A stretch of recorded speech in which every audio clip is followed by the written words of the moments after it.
Hello guys, this is Ronnie. I am a student who is studying cybersecurity, and my focus is network security.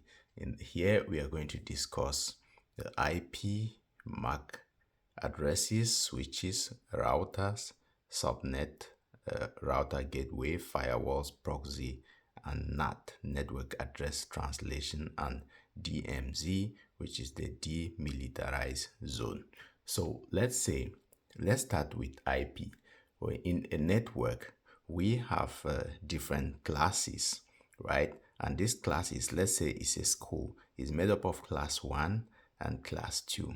So class 1 is made up of students, and these students are having their own personal IPs. You can see IP1, 001, 002, 003, and you can also have class 2, which are subnetworks in a network. So all these are classified into local area network and wide area network. So we are going to start with local area network. It's where we have our subnets 1 and 2, which belongs to the LAN.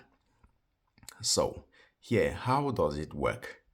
So these are students, and these students, we call them IP or different machines or whatsoever, and we have switches. If an IP here wants to communicate, if IP1 wants to communicate with IP2, a student wants to talk with this student, the student will ask permission to the teacher, which is the switch.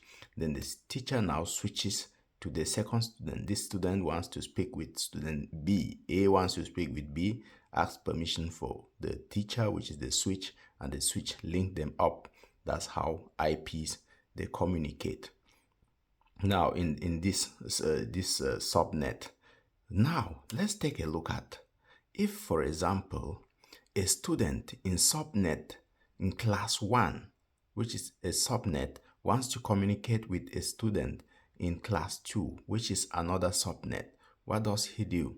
Now this student has to talk with the teacher. He communicates with the teacher. The teacher now has to communicate with the middleman in the school, which is the router.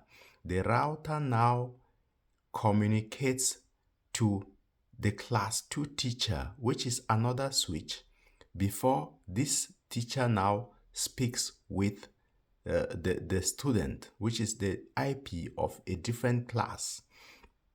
So this is how it works. So when the router now acts like layer 3, even though switches can also act like layer 3, but they have to pass through a router to communicate with the switch, and the switch communicates with the student.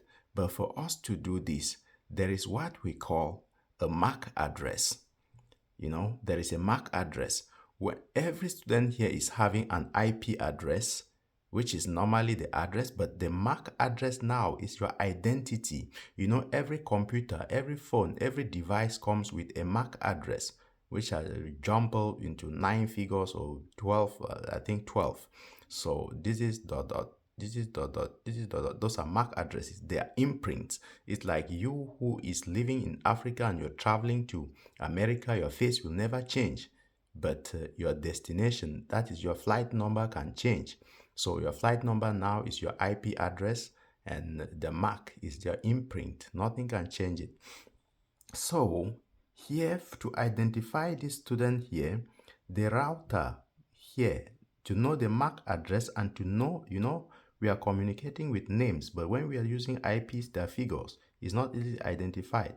So the router now might decide to first communicate with the GSN, and the GSN now communicates back the MAC address. Then he switches and identifies the student. So that is basically how communication in the network environment works. This is the local area network. So what we have to do now is to move to one, that is wide area network. So wide area network now, it means that all these subnetworks, they are trying to communicate through the internet to the wider world. And how does this communication operate? It operates in a good number of ways. For example, Let's say in this school, there is a security guard, which we call the root gateway. We have communicated, talk of IP, MAC, router, subnets, the gateway now. In this gateway, there is someone, for example, they have a party in school, and this student number one wants to buy something from outside. That is wide area network. For you to buy something from outside, for you to buy something from this shop, Mr. J, you have to pass through the security. This is where we apply firewalls, where no one can just enter the school without passing through the security. It also acts as a proxy. A proxy is just like it assigns IP addresses to anyone who is trying to enter the school. So for us to do this, for this man to distribute 5 loaves of bread to student number 1, 2, 3, 4, 5, this one outside, let's say Mr. J is asking, how many students do I have to provide? 5. You say 5. And finally, Mr. J is like, can I know their names? The security guard says, no, you don't have to know their name. It's for security reasons. Thus, it also keeps the integrity of the students. So there is what we call network address translation. Mr. J creates an IP address, a unique public IP address, and send it to this shop owner, to this shop owner, and this shop owner now has to send the packages, the information, or the piece, the number of bread 5 to this address. He's sending to this unique address. He doesn't need to know, and when it comes now, Mr. J now he sends the information to the router, and the router sends the information to the router. The router switches the information to the switch. The switch now has to communicate as well with the DNS.